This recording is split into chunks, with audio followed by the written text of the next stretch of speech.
everyone.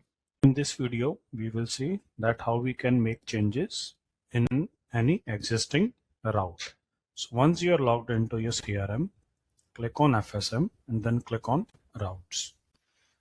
Once you click on routes, it will display all the routes list created by a user.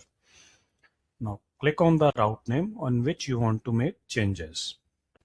So once you click on it, it will open a detailed view of that particular account. Click on this hamburger icon and then click on edit. Once you click on edit, it will pop up an edit window for that particular account and that particular route you are going to visit. Now let's suppose you want to make this account out of this route list and add a new account in place of this. So click on the plus icon.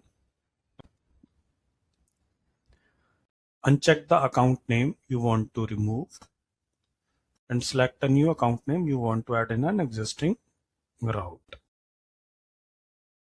And click on save. Here you can say the previous account name has been removed, a new account name has been added. Once confirmed, click on save button and the existing route will be updated with the new changes.